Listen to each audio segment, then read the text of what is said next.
नमस्कार किसान भाइयों, आप सभी का बहुत स्वागत है कृषि दर्शन के आज के अंक में। मित्रों, बासमती धान की खेती भारत में सदियों से होती आई है। अपने स्वाद और सुगंध की वजह से बासमती धान की मांग पूरी दुनिया में वर्ष भर बनी रहती है। ऐसे में पूरे देश में बड़े पैमाने पर बासमती धान का उत्पादन होता है। साथ ही मध्य प्रदेश में भी हमारे कई किसान भाई बासमती धान की फसल लेकर हर साल अच्छा खासा मुनाफा प्राप्त कर रहे हैं। तो आज के अंक में हम बासमती धान की रोपाई को लेकर चर्चा करेंगे और बताएंगे इसकी उन्नत तकनीकों के बारे में। तो इसमें बहुत अहम बातों का जो ध्यान रखना होता है, सबसे पहले तो यह है कि हमारी जो ज़मीन है, जिस ज़मीन में हमें बासमती की खेती करनी है, वो उपजाऊ होनी चाहिए। उसके साथ साथ वहाँ पर पानी की सुविधा ज़रूर पूरी होनी चाहिए, क्योंकि आप सबको पता है कि बासमती जो है या धान का जो पौधा है वो पानी उसको चाहिए होता है। तो सबसे पहले अच्छी ज़मीन, उसके साथ साथ पानी की पूरी सुविधा होनी चाहिए। पानी की सुविधा का मतलब है कि बरसात से तो हमें अपनी खेती पूरी ठीक तरीके से हम कर पाते हैं, लेकिन उसके साथ साथ अगर ट्यूबवेल हो या नहरी पानी हो या मतलब जो है ऐसे सिंचित क्षेत्र हो, ऐसे सिंचित हम कह सकते हैं कि सिंचित साधन होने चाहिए जिससे हमारी जो है खेती वो बहुत अच्छी तरीके से हो सके। तो दूसरा, पानी की व्यवस्था पूरी होनी चाहिए। तीसरा, जो हम सबसे बड़ी बात कहते हैं कि अच्छा बीज ज़रूर होना चाहिए, क्योंकि रायसेन ज़िले में बाड़ी, बरेली, बकतरा और ये सारे क्षेत्र में जो बासमती की किस्म उगाई जाती है वो आपकी पूसा बासमती है, जिसमें पूसा बासमती 1, 1460, 1637 और भी जो इम्प्रूव वैरायटीज़ हैं उन किस्मों को लगाया जाता है। तो ये जो किस्में हैं, इन किस्मों का जो बीज है वो प्रमाणित बीज होना चाहिए, स्वस्थ बीज होना चाहिए। दूसरी बात। तीसरी बात ये है कि जब बीज लेकर के आते हैं उसके बाद नर्सरी बहुत अच्छी लगाई जानी चाहिए। नर्सरी का रोपण बड़ा अच्छा होना चाहिए और नर्सरी लगाने के बाद में खेत की तैयारी बहुत अच्छी होनी चाहिए। और खेत की तैयारी करने के बाद में उसकी जो रुपाई है वो सही समय पे होनी चाहिए। पौधे से पौधे की दूरी या लाइन से लाइन की दूरी वो बिल्कुल मतलब जो है सिफारिश के अनुसार होनी चाहिए। उसके साथ साथ मैं ये भी बताऊंगा कि समय पर लगाई हुई बासमती में उत्पादन भी अच्छा होता है और क्वालिटी भी अच्छी आती है, उसकी गुणवत्ता भी अच्छी होती है। तो इसलिए बहुत ज़रूरी है अपने किसान भाइयों को ये बताना कि हमारी जो बासमती की जो खेती है उसको समय पे लगाने पे उसकी पैदावार और उसकी क्वालिटी दोनों ही अच्छी मिलती है, जिससे उसको भाव बहुत अच्छा मिलता है। तो सिफारिश की जाती है कि हमें 15 जुलाई तक हमें अपनी बासमती को लगा लेना चाहिए। अगर बहुत देर होती है तो हम 20 से 25 जुलाई तक हम उसको ले जा सकते हैं, लेकिन उससे ज़्यादा देर अगर होती है तो हमारे लिए समस्या है या आगे जा कर के उसकी गुणवत्ता शायद प्रभावित हो सकती है। उसके साथ साथ हमें और बातों का ध्यान रखना होता है कि इसमें संतुलित खाद का उपयोग बहुत ज़रूरी है, क्योंकि बासमती की जो किस्में हैं उनके लिए कम खाद की सिफारिश की जाती है। तो अगर हमारी धरती उपजाऊ है तो उसमें सिफारिश की हुई खाद की मात्रा ही डालें और समय पे डालें, ताकि जो है उसका इस्तेमाल पूरा हो सके और अधिक मात्रा में नहीं। क्योंकि हम हमेशा ये कहते हैं कि अधिक मात्रा में डाली हुई खाद जो है और समय पे नहीं अगर डाल करके या अगर हम देर तक उसको डालते हैं तो उससे कीड़े और बीमारियों की समस्या बहुत ज़्यादा होती है। तो खाद का संतुलित प्रयोग और सही समय पर प्रयोग, ये एक बहुत उम्दा बात है जो हमारे किसान भाइयों को ये जानना ज़रूरी है। उसके साथ साथ जिस समय जब कीड़े और बीमारी जब आती हैं तो उनकी पहचान करना, उनके बारे में जानना और उसके साथ साथ उनका निदान करना, उसकी जानकारी किसान भाइयों को बहुत ज़रूरी है जानना कि कौन कौन सी बीमारियां इसमें आती हैं और कौन से कीड़े इसके अंदर लगते हैं, जिनको सही दवाओं का इस्तेमाल करके, जिस तरीके से आप सभी लोग जानते हैं कि हमारी जो बासमती है वो हमारे विदेश में इसका व्यापार होता है। तो इसके लिए बहुत ज़्यादा ज़रूरी है कि जो हमारे विदेश के जो हमारे नियम हैं, जो वहाँ पर जो सिफारिश किए गए जो केमिकल हैं, हमारे जो रसायन हैं जो सुरक्षित हैं, उनका उपयोग करके हमारी कीड़े और बीमारी जो है उनको संभाला जा सके। उसके बाद बात आती है कि हम जब कीड़े और बीमारियों से जब हम निजात पाते हैं या हम उनका कंट्रोल करते हैं, उसके बाद धीरे धीरे बासमती जो है वो पकनी शुरू हो जाती है। तो ये जो पूरी किस्म है ये करीबन 140-145 दिन अपने पूरे लेती है, बीज से लेकर के कटाई तक के। तो मेच्योरिटी जो है, जब कहते हैं कि जब बासमती पकनी शुरू हो गई है तो उस दौरान हमें कुछ खास बातों का ध्यान रखना होता है कि जब पूरी तरीके से अच्छी तरीके से पक जाए तब किसान भाइयों को सलाह दी जाती है कि उसकी कटाई शुरू कर दी जाए। और कटाई करके चूँकि कटाई करने के बाद भंडारण सुरक्षित होना चाहिए ताकि जो अनाज है जिसको किसान भाई जब बेचने जा रहे हैं तो उसका सही मूल्य मिल पाए, सही क्वालिटी होगी तो सही मूल्य भी मिलेगा। तो उसके लिए ख़ास बात का ये ध्यान रखना होता है कि अगर जब कटाई हो रही है तो उसको काटने के बाद में 2-3 दिन ज़मीन पर हम डाल सकते हैं, जिसकी धूप में उसकी सुखाई हो जाए और उसकी जो नमी है वो ठीक हो जाए, सही हो जाए, जिससे उसका भंडारण सही तरीके से किया जा सके। क्योंकि कई बार क्या होता है कि हमारे किसान भाई गीले, अगर खेत में से पानी अगर समय पर नहीं निकाला गया है तो नमी की मात्रा ज़्यादा होती है, और उस नमी की मात्रा में अगर उसको काट लिया जाए तो और उसको भंडारित कर दिया जाए तो वो धान जो है आने वाले समय में ख़राब भी हो जाता है। तो इसलिए बहुत ज़्यादा ज़रूरी है, क्योंकि किसान को पता नहीं चलता है कि जो उन्होंने भंडारण किया है वो सही किया है या नहीं किया है, किंतु अगर उसमें उनकी जानकारी उनको पहले मिल जाए तो उससे उनके भंडारण की जो समस्या है वो भी ख़त्म हो जाएगी और जो धान है, जो बासमती का धान है, वो सुरक्षित भी रह पाएगा। तो इस तरीके से अच्छी तरीके से सुखाए हुए धान को झड़ाई कर लें और उसको साफ़ करके तब उसको भंडारित करें, चाहे वो खुले ढेर के रूप में रखें या उनको बोरियों में रखें, लेकिन धान की में जो नमी की मात्रा है वो सुरक्षित होनी चाहिए, जिससे कि उनका भंडारण हो सके। और फिर उसके बाद भंडारण करने के बाद जब खरीदी की जाती है, हमारे जो एक्सपोर्टर्स हैं या हमारे जो व्यापारी हैं जिनके द्वारा खरीद की जाती है, उस दौरान जो क्वालिटी वो देखते हैं, गुणवत्ता देख करके उसके बाद जो भाव लगाते हैं, तो किसान की जब मंजूरी होती है और उसके बाद किसान भाई जो है उन भावों पर उनकी मंजूरी होने के बाद ही उसको बाज़ार में बेचें। तो ये जो पूरी मैंने आपको बात बताई वो बासमती के लगाने से लेकर के और बाज़ार तक है। तो ये सारी चीज़ें हमारे किसान भाइयों को बहुत ध्यान में रखनी चाहिए कि अच्छी योजना, अच्छा स्वस्थ बीज, खेत की अच्छी तैयारी, उसके बाद उनका खाद पानी का प्रबंधन, उसके साथ साथ बीमारी का प्रबंधन, कीड़ों का प्रबंधन, और उसके साथ साथ जो है कटाई का प्रबंधन, और कटाई पश्चात जो है हमारे भंडारण का और बाज़ार ले जाने का प्रबंधन। ये सारे प्रबंधन अगर उचित होंगे तो बासमती की क्वालिटी, उसकी गुणवत्ता हम जिसको कहते हैं, और उसकी जो मात्रा है, जो हमारा जो पैदावार है वो अच्छी होगी और किसान को उसका भाव भी अच्छा मिलेगा। ये मैं अपने किसान भाइयों को बताना चाहता हूँ, ताकि बासमती एक फ़ायदेमंद जो है उनकी फसल हो सके और उससे उनको मुनाफा अच्छा मिल सके।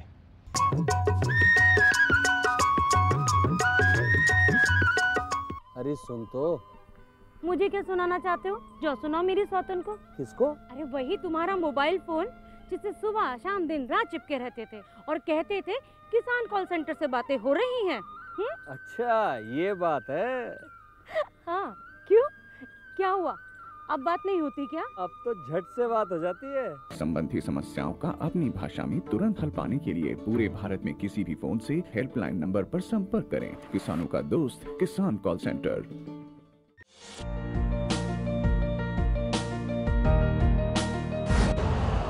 यूरिया का स्वदेशी उत्पादन 70 लाख टन बढ़ाने के लिए 6 उर्वरक संयंत्रों का उद्धार किया जा रहा है।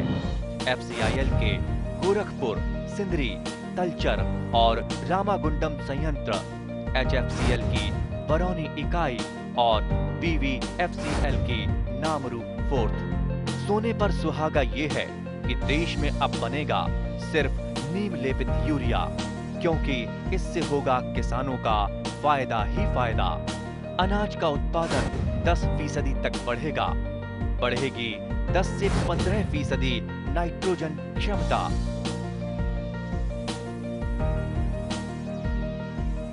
भागीदारी प्राथमिकता हमारी। इस अभियान के दौरान देश भर से किसानों के वीडियो आमंत्रित।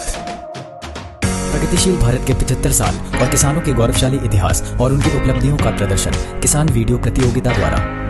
कृषि मंत्रालय द्वारा वीडियो प्रतियोगिता का आयोजन 3 श्रेणियों में। पहला, किसानों और उनकी आय में वृद्धि की सफलता की कहानियां। दूसरा, किसानों द्वारा अपनाई गई नवीन पद्धतियों के परिणाम स्वरूप प्राप्त उच्च उत्पादकता। तीसरा, किसानों को कृषि मंत्रालय की योजनाओं द्वारा प्राप्त लाभ। वीडियो भेजने की तिथि 15 जून 2022 से 8 जुलाई 2022 तक। पहला पुरस्कार 11,000, दूसरा पुरस्कार 5,000, तीसरा पुरस्कार 3,000। सभी प्रतिभागियों को मिलेगा एक प्रमाण पत्र। इच्छुक किसान अपने वीडियो किसी एक या सभी श्रेणियों में भेज सकते हैं। कृषि गतिविधियों को प्रोत्साहन हेतु कृषि मंत्रालय द्वारा आयोजित किसान वीडियो प्रतियोगिता में अधिक से अधिक संख्या में भाग लें और आयोजन को सफल बनाएं। तो मित्रों, बासमती धान की फसल में अच्छा उत्पादन प्राप्त करने के लिए रोपाई की विधियों पर ध्यान देना अति आवश्यक है। रोपाई की उन्नत तकनीकों में अब मशीनों का सहारा लिया जाता है। तो आइए जानते हैं कि बासमती धान की नर्सरी कैसे तैयार की जाती है और रोपाई की उन्नत तकनीकें कौन कौन सी हैं। इस बारे में विस्तार से जानकारी दे रहे हैं धान विशेषज्ञ पंकज दीक्षित। नमस्कार, मैं पंकज दीक्षित आपको आज मशीनीकृत धान रोपाई के विषय में जानकारी देना जा रहा हूं। ये जानकारी जो है आप आने वाले समय में पिछले विगत वर्षों से हम देख रहे हैं कि धान में लेबर की उपलब्धता समय से नहीं होती, समय से धान की रोपाई नहीं हो पाती, बहुत सारी चीज़ों में लेबर की ज़रूरत होती है। उसका ही एक निदान है कि हम मशीनीकृत धान रोपाई पर जाएं। मशीनीकृत धान रोपाई के लिए हमें मुख्य रूप से किन किन चीज़ों का ध्यान रखना होता है। ये मशीनीकृत धान रोपाई के लिए हमें मैट तैयार करनी पड़ती है। उसके लिए ये 2x1 की एक ट्रे होती है। इसमें हमें गर्मियों के समय में मिट्टी छान के बारीक करके, ताकि उसमें कंकड़ ना हो, ऐसी मिट्टी को तैयार कर लेते हैं। और इसके साथ ही हम FYM अच्छी पुरानी गोबर की खाद को भी तैयार कर लेते हैं। 80% उसमें मिट्टी होती है और 20% गोबर की खाद। इन दोनों चीज़ों के मिक्स करके दोनों का तैयार फिर इस तरीके से हम इस ट्रे में भर देते हैं। ट्रे में भरने के बाद हम जब ट्रे कंप्लीट हो जाती है ऐसी ये 2x1 की, इसमें हम बीज को, धान के बीज को अंकुरित करके थोड़ा थोड़ा अंकुरण आ जाए उसके पश्चात इसमें डाल देते हैं। इसमें डालने के बाद इसको ढक देते हैं 1 से 2 दिन के लिए, ताकि चिड़ियाँ या कोई पक्षी इसको हानि ना पहुंचाए। इसके बाद जब ये 15 से 16 दिन की तैयार हो जाती है, समय समय पर पानी देते, इस तरीके से तैयार हो जाती है। ये मैट जो आपको दिख रही है ये तैयार हो जाती है। इस मैट के तैयार होने के बाद हम 15-16 दिन बाद इसको खेत में रोपाई कर देते हैं। रोपाई के लिए 2 तरह की मशीनें होती हैं। पहली मशीन ये होती है छोटी वाली 4 रो की, वो सेमी ऑटोमेटेड है, और एक फुल ऑटोमेटेड है जो आपके सामने है। ये 6 रो लगाती है, 6 लाइनों में धान की रोपाई करती है। और जो छोटी वाली मशीन होती है वो 4 रो में धान की रोपाई करती है। तो इस तरीके से हम खेत को मचा के अच्छी तरह तैयार कर लेते हैं। तैयार करने के बाद 24 घंटे बाद हम उस खेत में धान की रोपाई शुरू करते हैं। धान की रोपाई करने में मुख्य चीज़ों का 2 बातों का ध्यान रखना पड़ता है।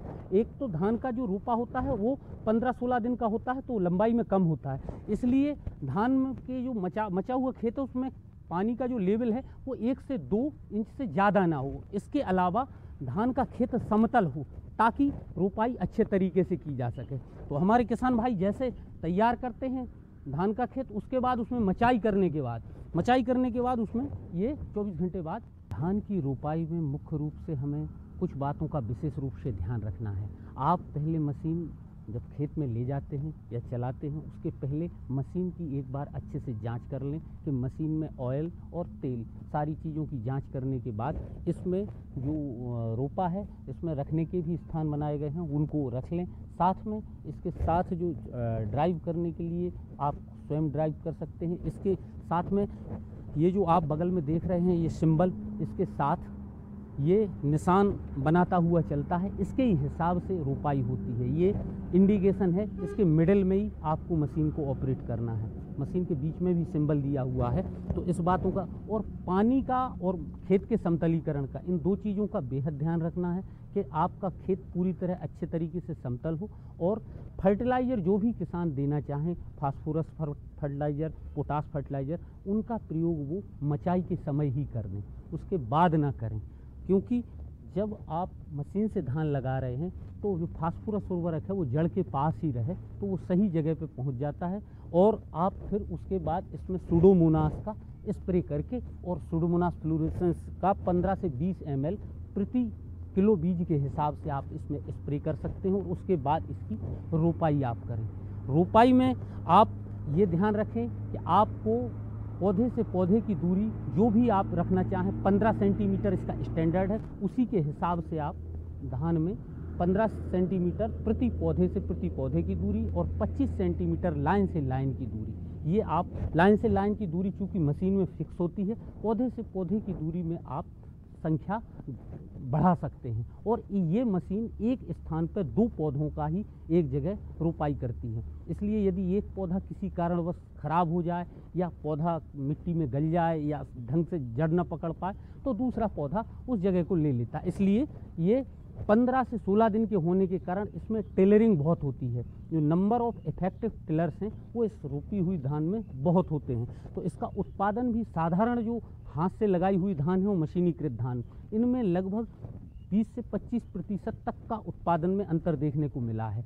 हम शुरुआत से ही इसके लिए किसान भाइयों को बता रहे हैं और किसान भाई बहुत अच्छे स्केल में इसको खरीद रहे हैं। ये मशीन की कीमत लगभग 12-13 लाख रुपए के बीच में है, जिसमें 50% सरकार की ओर से सब्सिडी होती है। लगभग 6-6.5 लाख रुपए में किसान को ये मशीन प्राप्त हो जाती है। 2 घंटे में 1 एकड़ की ये रोपाई करती है। 1 से 1.5 लीटर प्रति घंटे के हिसाब से इसका फ्यूल कंजप्शन है। पेट्रोल इसमें 1.5 लीटर प्रति घंटा लगता है। 2 घंटे में 1 एकड़ ये आसानी से लगा देती है। और इस मशीन को जो चलाने के लिए आप साधारण 2-3 चीज़ों का ध्यान रखना है कि आपको जब भी मशीन आप खेत में चला रहे हैं तब पूरी तरह से एक बार चेक कर लें। तो इस चीज़ का बहुत ध्यान रखना है कि आप मशीन को खेत में सही तरीके से चले, सही तरीके से ऑपरेट हो। इसके लिए आप पानी का वाटर लेवल 1 से 1.5 इंच ही रखें। इससे अतिरिक्त पानी ना रखें खेत में। अगर अतिरिक्त है तो आप खेत का पानी निकाल दें। मचाई के 24 घंटे बाद ही आप मशीन उस खेत में चलाएं, ताकि थोड़ी मिट्टी जो है वो अपनी जो आपने मचाई की है वो अपनी सतह जमा ले इस भली भांति। और मैट में आप देख लें कि 1 से 2 पौधे आपके आसानी से लग रहे हैं। यदि आपको दूरी ज़्यादा लग रही है तो आप कम कर सकते हैं पौधे से पौधे की दूरी।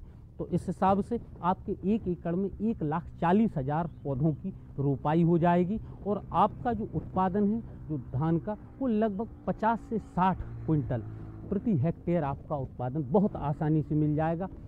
लाइन से आप अगर पौधे रोपाई करते हैं तो आपको खाद, आप ऊपर से नाइट्रोजन खाद का उर्वरक का उपयोग करते हैं तो वो आपको प्रयोग करने में बहुत सुविधा होती है। इसके अलावा आप धान में किसी भी कीटनाशक का, किसी भी फंजीसाइड का आप उपयोग करते हैं तो वो आपको लाइन से लगे होने के कारण धूप और हवा का एक जैसा प्रभाव उसमें होता है और अच्छी धान ग्रोथ करती है। इसके अलावा खरपतवार नियंत्रण में भी इसमें कोनो वीडर का आप प्रयोग कर सकते हैं, क्योंकि लाइन से लगी होती है तो आप मैनुअल कोनो वीडर चला सकते हैं, तो उससे आपको खरपतवार नियंत्रण के लिए भी सुविधा होती है।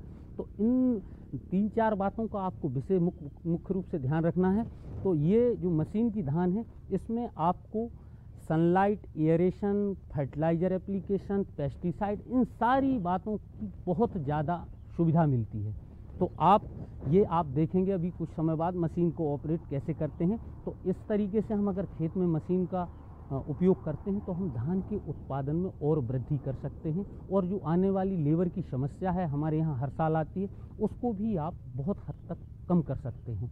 ये बहुत अच्छी विधि है जिसको हम पिछले 3-4 वर्षों से यहाँ किसानों को प्रयोग करा रहे हैं। अब बहुत सारे किसान इसको अपनी रूटीन में ले आए हैं और वो करने लगे हैं। अब उन्हें सरल लगने लगा है। शुरुआत में किसानों को बहुत कठिनाई होती थी इसको उपयोग करने में कि साहब मिट्टी कैसे छानेंगे, साहब बीज कैसे डालेंगे, तैयार कैसे करेंगे, फिर इसकी मैट बन जाएगी तो उसको खेत पे कैसे ले जाएंगे, मशीन कौन चलाएगा, कैसे ऑपरेट करेंगे। लेकिन जब हमने विगत 3-4 वर्षों में इसका प्रयोग किसानों की फील्ड पे किया, किसानों ने इसकी उत्पादन में अंतर देखा कि जो हाथ से लगाई हुई है और मशीन से लगाई हुई है, तो उसमें जो अंतर देखा उसके बाद किसानों को अब इस पे पूर्ण विश्वास होने लगा है और किसान इसकी तरफ आने लगे हैं। तो अब इस मशीन का आप उपयोग बहुत अच्छे तरीके से कर सकते हैं। इस मशीन में आपको शुरुआती 50 से 60 दिन तक किसी कीड़े या बीमारी का प्रकोप नहीं होता है।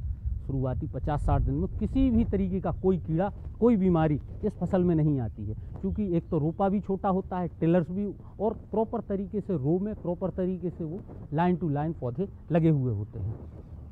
अब किसान भाइयों को मैं इस जो आपको मैकेनाइज्ड मशीन दिखाई है उसके बारे में, इसको कैसे ऑपरेट करते हैं उसके विषय में हम आपको बता रहे हैं। ये मैट है तैयार की हुई जो आपको सामने दिख रही है। इस मैट को हम यहाँ जो ऑपरेटर हैं इनको लगाने के लिए देते हैं। ये देखिए, आप इधर आइए, ये मैट जो है इस तरीके से इसमें लगा देते हैं निकाल के, और इसके बाद 1 से 2 मैटें एक फ्रेम में आ जाती हैं। इस तरीके की 6 फ्रेम होती हैं। ये जो आप देख रहे हैं ये फिंगर है जो पौधे को एक एक पौधे को निकाल के लगाती है इधर से। तो ये फिंगर जो है और यहाँ आगे एडजस्टर है जिसके हिसाब से आप पौधे से पौधे की दूरी, फिंगर का मूवमेंट कितना आपको बढ़ाना है कितना घटाना है उसके अनुसार आप कर सकते हैं इसको एडजस्ट। तो ये फिंगर है। तो ये फिंगर इसीलिए मिट्टी को छानना पड़ता है कि इसमें कंकड़ पत्थर ना आए, उसके कारण अवरुद्ध पैदा हो जाता है। इसलिए मिट्टी की छिनाई बहुत अति आवश्यक है। और उसके बाद ये फिंगर आसानी से पौधों को पकड़ के जड़ सहित सीधा रोकते जाती है। कई बार मैनुअल में लगाने में अंगूठे का प्रयोग करते हैं मजदूर, तो उसके कारण वो तिरछी लग जाती है, तो वो जड़ ऊपर हो जाती है, तो वो नई जगह से जड़ निकलने में टाइम ले लेती है। इसमें क्या है, सीधी आपकी धान सीधी रोपाई होती है, तो ये जल्दी जड़ पकड़ लेती है। बहुत अच्छे टेलर्स होते हैं। तो अभी आपको थोड़ी देर में ये ऑपरेट करके हम दिखा रहे हैं, तो आप देखिए कैसे ये चलती है, क्या इसकी लाइन टू लाइन और पौधे से पौधे हम किसान भाई को दिखा। अब आप देखेंगे ये मशीनीकृत धान रोपाई किस तरीके से ये हमारी मशीन रोपाई कर रही है। आप बहुत विशेष रूप से देखें कैसे चला रहे हैं, कैसे लगती है। पौधे से पौधे की बिल्कुल समानांतर दूरी, लाइन से लाइन की समानांतर दूरी, देखिए पौधे से पौधे की दूरी किस तरीके से ये रोपाई कर रही है। एक जगह 2 पौधे लगाती है। देखिए आप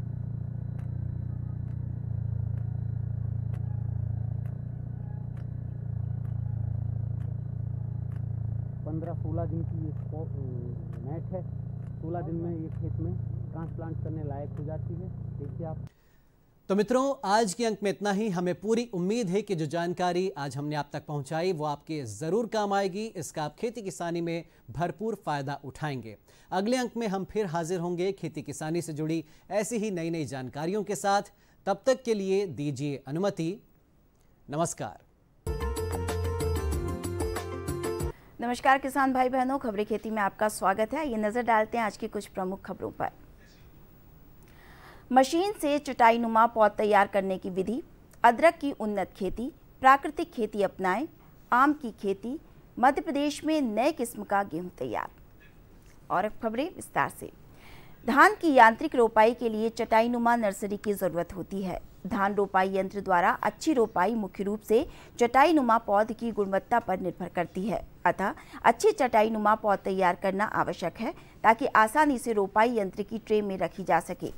बीज को 1% नमक के घोल 1 से 2 चम्मच प्रति लीटर पानी में डालें, जिससे खराब बीज पानी के ऊपर तैरने लगता है, और फिर उसे छानकर बाहर निकाल लें। फिर बोरी को 24 घंटे तक पानी में डुबोकर रखें और उसके बाद बोरी को हल्का गर्म और छाया वाली जगह में रखें और उसके बाद पुआल स्ट्रॉ को 24 घंटे के लिए ढक दें। जब बीज अंकुरित हो जाए और जड़ का शुरुआती भाग दिखे, तब रोपाई के लिए बीज तैयार है। जड़ को लंबा नहीं होना देना चाहिए, नहीं तो वो बोरी से बाहर आकर एक दूसरे से उलझ जाएंगी।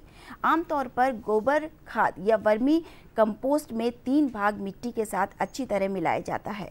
इस मिश्रण में घास फसल, अवशेष, कंकड़ पत्थर आदि न रखें। जब पौध में 18 से 23 दिनों में 3 से 4 पत्तियां आ जाती हैं, तब धान रोपाई यंत्र से रोपाई की जानी चाहिए। धान रोपाई यंत्र से रोपाई के लिए पौध की लंबाई, तने की मोटाई, पौध की उम्र इत्यादि को ध्यान में रखना आवश्यक होता है। कंद वाली सब्जियों में अदरक एक महत्वपूर्ण फसल है, जिससे अच्छा लाभ प्राप्त कर सकते हैं। ये समय अदरक की बोनी के लिए उपयुक्त है। अदरक की फसल की खेती का मूल मंत्र है इसकी समय पर बुआई। कंद वाली फसल होने के कारण गहराई तक भूमि का भुरभुरा होना आवश्यक है। भूमिगत कीटों से सुरक्षा के लिए खेत की तैयारी करते समय फोरेट 10G 4 से 5 किलो प्रति एकड़ अच्छी तरह से मिट्टी में मिलाएं। अच्छी तरह खेत तैयार कर सुविधाजनक क्यारियां एवं सिंचाई नालियां बना लें।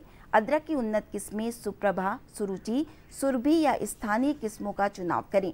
बोने के पूर्व कंदों को उपयुक्त आकार एवं वजन लगभग 2 इंच लंबाई एवं 25 से 30 ग्राम वजन के अनुसार तोड़ लें।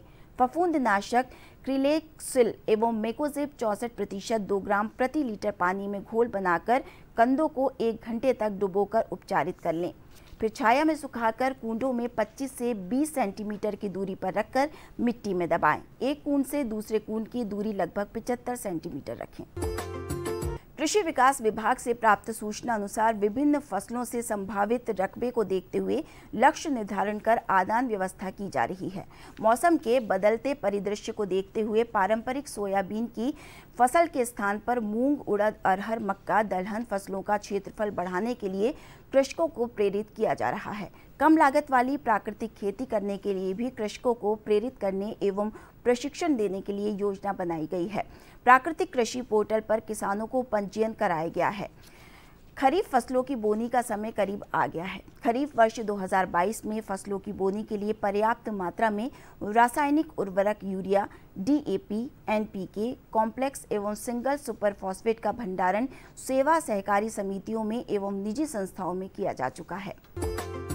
फलों का राजा आम भारत की प्रमुख फसल है। इसकी कठोर प्रकृति, स्वादिष्ट व उत्कृष्ट स्वाद तथा आकर्षक सुगंध के साथ ही ये विटामिन A और C से भरपूर फसल है। इसके कच्चे फलों का उपयोग चटनी, अचार और पके फल के अलावा जूस बनाने के लिए भी किया जाता है। आम की फसल व्यावसायिक फसल है जिसकी खेती से अधिक फायदा लिया जा सकता है। वर्षा काल में आम के पेड़ों को लगाने के लिए देश में उपयुक्त माना गया है। जिन क्षेत्रों में वर्षा अधिक होती है वहां वर्षा के अंत में आम का बाग लगाना चाहिए। लगभग 50 सेंटीमीटर व्यास, 1 मीटर गहरे गड्ढे खोदकर उसमें लगभग 30 से 40 ग्राम प्रति गड्ढा सड़ी गोबर की खाद मिट्टी में मिलाकर और 100 ग्राम क्लोरोपाइरीफॉस पाउडर भुरक कर गड़ी भर देना चाहिए। पौधों की किस्म अनुसार 10 से 12 सेंटीमीटर पौध से पौध की दूरी होनी चाहिए, लेकिन आम्रपाली किस्म के लिए ये दूरी 2.5 मीटर होनी चाहिए। हमारे देश में उगाई जाने वाली किस्मों में दशहरी, लंगड़ा, चौसा, फजरी, बॉम्बे ग्रीन, तोतापरी, नीलम एवं आम की नई किस्मों में मल्लिका, आम्रपाली तथा प्रमुख प्रजातियां हैं। बदलते मौसम को देखते हुए मध्य प्रदेश में नए किस्म का गेहूं तैयार किया गया है। नर्मदापुरम, इंदौर, जबलपुर और सागर के अनुसंधान केंद्रों पर 3 साल चली रिसर्च के बाद गेहूं की नई किस्म 1634 और 1636 आम किसानों के लिए रिलीज कर दी गई है। रबी सीजन में इसका सर्टिफाइड बीज बाजार में मिलने लगेगा। दोनों नई किस्मों का गेहूं ज्यादा तापमान में भी समय से पहले नहीं पकेगा, इससे पैदावार नहीं घटेगी। दरअसल पुरानी किस्म का गेहूं फरवरी और मार्च में तापमान ज्यादा होने पर समय से पहले पकने लगा है। अनुसंधान के दौरान पाया गया कि 20% तक पैदावार घट रही है। इसके चलते नई किस्म तैयार की गई है। पहले साल इंदौर में और अगले 2 साल इंदौर सहित नर्मदापुरम, जबलपुर और सागर के अनुसंधान केंद्रों पर भी प्लॉट डालकर रिसर्च की गई। रिसर्च में पाया गया है कि अधिक तापमान में भी ये गेहूं समय से पहले नहीं पका। पुरानी किस्मों में जो औसत पैदावार 65 क्विंटल प्रति हेक्टेयर से घटकर 55 से 60 क्विंटल रह गई थी, वह इस वर्ष नई किस्म में 65 क्विंटल रही। 1634 की फसल 110 और 1636 की 115 दिन में तैयार हुई है। तापमान ज्यादा न होने पर पैदावार 70 क्विंटल तक चली गई है। तो किसान भाई बहनों, आज की खबरें खेती में इतना ही। आज्ञा दीजिए, नमस्कार।